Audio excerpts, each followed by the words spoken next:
The judge didn't raise his voice. He didn't need to.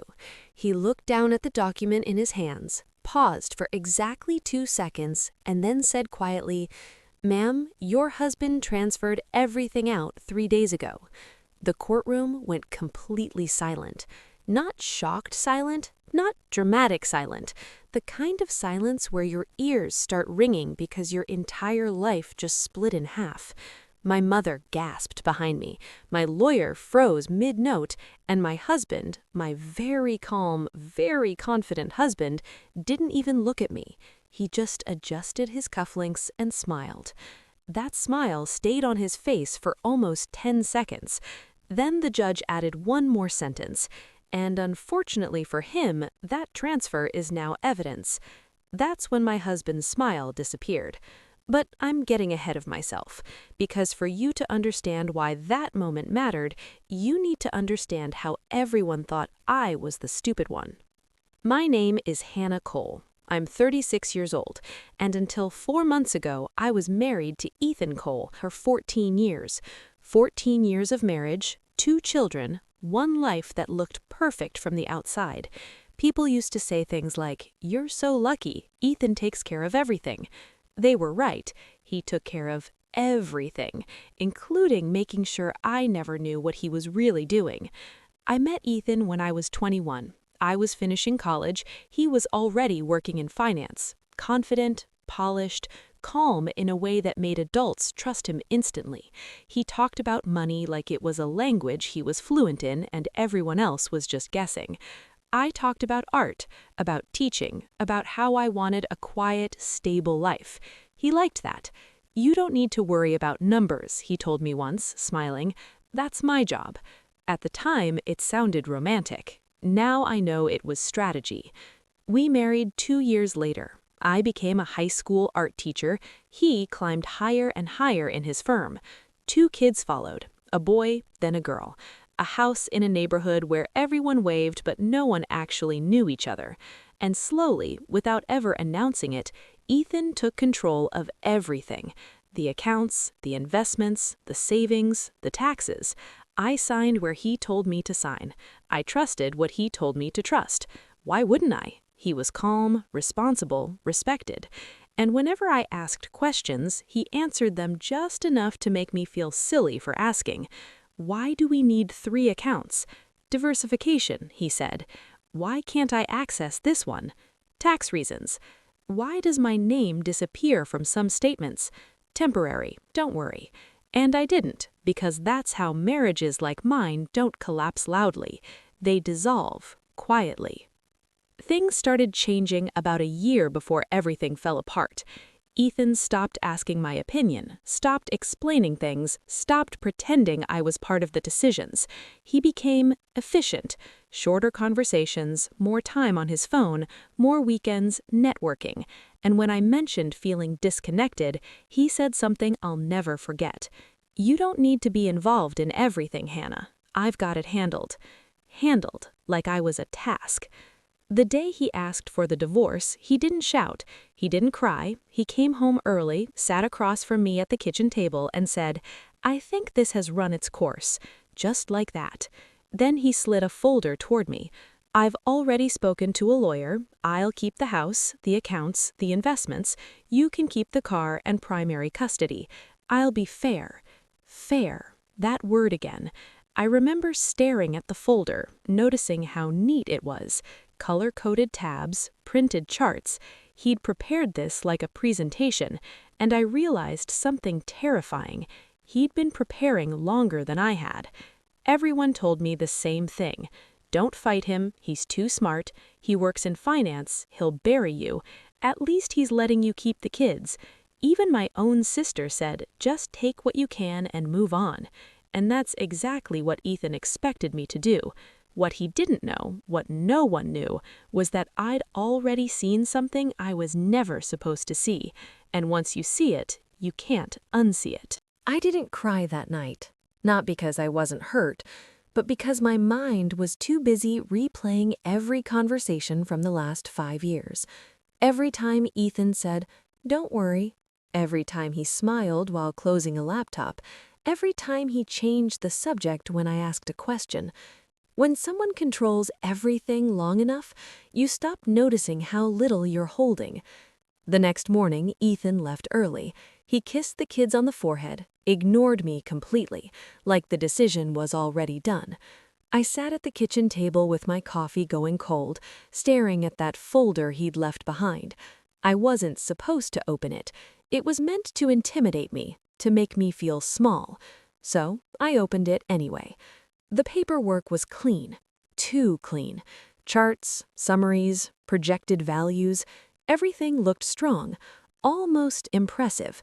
Almost. Because when you teach teenagers how to look at art, you learn something important. Real confidence doesn't need decoration, and this felt decorated. I noticed the first inconsistency on page 7, a number that didn't quite line up with another one 3 pages later. Not wrong enough to scream, just wrong enough to whisper. So I did something Ethan never expected. I logged into the old desktop in the study, the one he hadn't used in years. That computer still had access to things he assumed I'd forgotten about: old banking portals, archived statements, email confirmations from years ago. I wasn't hacking. I wasn't snooping. I was walking through a house I'd lived in for 14 years and finally opening the doors that were always locked. At first, I told myself I was overreacting, that I didn't understand finance the way Ethan did, that there had to be an explanation. There always was, right? But the deeper I went, the quieter I became, because patterns started forming, transfers that moved in circles, accounts that existed only to pass money through. And my name was slowly disappearing, not suddenly, gradually, like someone erasing a chalkboard one soft swipe at a time. I found a statement dated 18 months earlier. My signature wasn't on it. It should have been. Another document listed a trust, not for the kids, not for retirement, just Ethan. Sole authority, sole access. My hands didn't shake. That came later. At that moment, I felt something colder. Clarity. The kind that doesn't scream or cry, it just rearranges everything inside you. I called my sister. I didn't tell her what I'd found. I just asked one question. If someone moves marital assets without telling their spouse, what happens? There was a pause on the line. Hannah, why are you asking that? I'm just curious. She didn't answer right away. When she finally did, her voice was careful. It depends. But if it's intentional, it can get very serious. I thanked her and hung up. That was the moment I made my decision. I wasn't going to confront Ethan. I wasn't going to accuse him. And I definitely wasn't going to warn him. Because people who think they're smarter than you make the most beautiful mistakes when they feel safe. For the next 3 weeks, I became exactly who everyone expected: quiet, confused, overwhelmed. I let Ethan talk. I let him explain things in his calm, patronizing voice. I nodded, I agreed, I signed what he told me to sign. And while he thought he was closing doors behind me, I was mapping the entire building. My lawyer came next. Not the one Ethan suggested, not the mutual one. I found her myself. Rachel Moore. Early 50s, sharp eyes, no patience for arrogance. She listened without interrupting. Then she asked one question. Do you want to fight him, or do you want to let him destroy himself? I didn't answer right away, because the truth was, I didn't need revenge. I needed certainty. Rachel didn't smile. She just said quietly, then we wait, and we let him believe he's winning. I nodded, because patience was something Ethan never taught me. Something changes in people when they believe the fight is over. They relax. They stop measuring their words. They stop double-checking their steps. They start talking like the ending is already written. Ethan did all of that. He became lighter, less guarded, almost cheerful. He stopped avoiding me and started explaining things again. Not because he respected me, but because he thought I was harmless now. Once this is finalized, he said one evening, leaning against the kitchen counter, Things will be easier for everyone. Everyone. Like I wasn't standing right there. He started coming home later again, not working late, celebrating early, phone always face down, messages muted, smiling to nothing. I didn't ask questions. I didn't need answers. 2 weeks later, he suggested mediation. I don't want this to get ugly, he said calmly. I think we can settle this without dragging lawyers and courts into it. I nodded. Exactly what he wanted. At mediation, Ethan was charming. Relaxed posture, confident tone, numbers rolling off his tongue like they were rehearsed. He talked about assets, about investments, about future projections. He sounded like a man who believed every word he was saying. And that was the problem, because when someone lies long enough, they forget which parts are real. The mediator asked a simple question. Have there been any significant financial changes in the last year? Ethan answered immediately. No. No hesitation, no pause. A clean lie. I lowered my eyes, folded my hands. The picture of quiet agreement. After the session, Ethan was pleased. Told you, he said as we walked to the parking lot, this doesn't need to be complicated. Then he made the mistake that changed everything. He leaned closer and said, almost proudly, I moved things around months ago, way before you even noticed something was wrong. Months ago. He smiled, like he'd just won. That night, I called Rachel. I repeated his exact words. There was a long silence on the other end. Then she said, Did he say that in front of witnesses? Yes. Another pause. Then, very calmly, Good. That was the first time I smiled since the divorce conversation, because Ethan didn't just admit to moving assets, he admitted to timing, and timing is everything in court. From that moment on, Rachel stopped asking me questions. She started giving instructions. Don't confront him. Don't correct him. Let him keep talking. She paused, then added, People who think they're untouchable love to explain how they did it. And Ethan loved to explain. Ethan didn't realize he was already inside the trap, because from the outside, nothing had changed. I still packed the kids' lunches, still answered his messages politely, still acted unsure when he talked about money. And Ethan kept talking. Rachel filed a request for full financial disclosure. Nothing dramatic, nothing aggressive, just paperwork. Ethan laughed when he saw it. This is routine, he said. They always ask for this stuff. Always. He signed the forms himself. Every signature another door closing behind him. The disclosures started coming in. Bank statements, trust documents, transaction histories. Rachel spread them across her desk like puzzle pieces. She didn't rush. She let patterns reveal themselves. Here, she said quietly, tapping one page. This account wasn't disclosed in mediation. I leaned closer.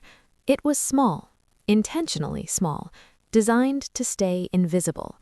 Then another appeared, and another, each one connected to the next. Money didn't disappear, it traveled, and Ethan had left a trail. Rachel subpoenaed third-party records, investment firms, account managers, digital transfer logs.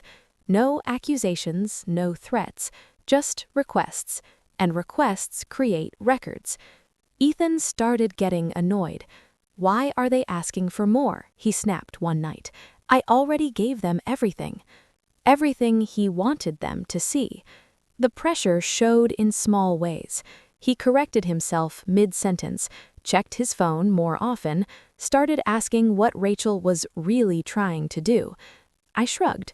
I don't understand any of it. That lie came easily now. Then came the email, sent from Ethan's personal account to his financial advisor. The subject line was careless. Need to clean this up. Rachel smiled when she read it, not because it proved intent, but because it proved panic. Do nothing, she told me. Let him keep trying to fix what can't be fixed. Because once money moves illegally, moving it again doesn't erase the first move. It highlights it. At the next hearing, Ethan looked different, still confident, still well-dressed, but tighter, like a man holding his breath underwater. The judge asked questions, simple ones, about timelines, about authority, about disclosure.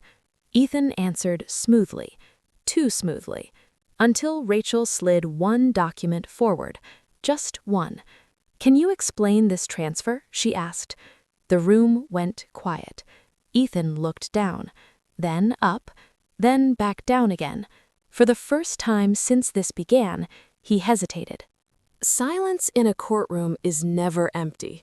It presses down on you, forces you to fill it. Ethan cleared his throat. That transfer, he said slowly, was part of a long-term strategy. It wasn't meant to hide anything. Rachel didn't react. She waited, because liars always talk more when no one stops them. Ethan kept going. It was temporary, he added, just to protect assets during an unstable period.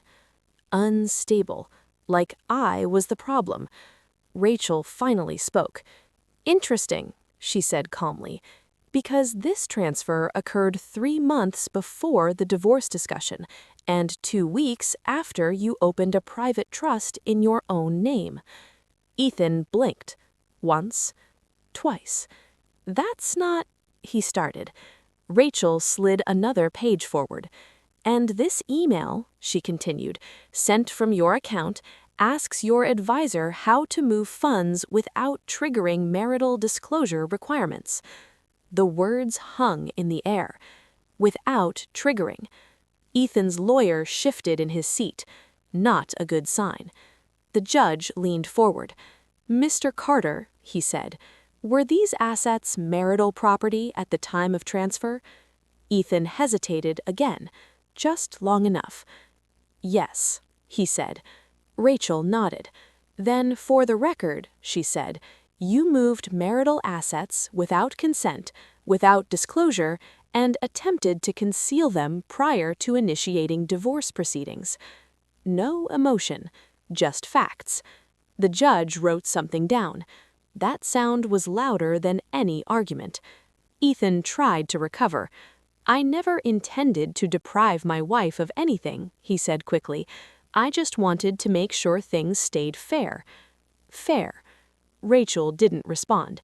She didn't need to, because fairness doesn't require secrecy. The judge looked at me. "Mrs. Carter," he asked, "were you aware of these transfers when they occurred?"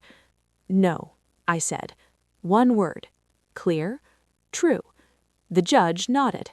And for the first time, Ethan looked at me, not with confidence, not with control, but with fear. The court ordered a forensic financial audit, independent, complete, unavoidable. Rachel closed her folder, because this phase was over. Outside the courtroom, Ethan finally spoke. "You planned this," he said quietly. I met his eyes. "No," I replied. "You did." The audit took 3 months. 3 months where Ethan couldn't move a single dollar without permission. 3 months where every account he'd hidden was slowly pulled into the light. There were no dramatic confrontations, no shouting, just facts being assembled, one line at a time. The final report was thick, too thick to argue with. It showed everything, the timing, the intent, the pattern.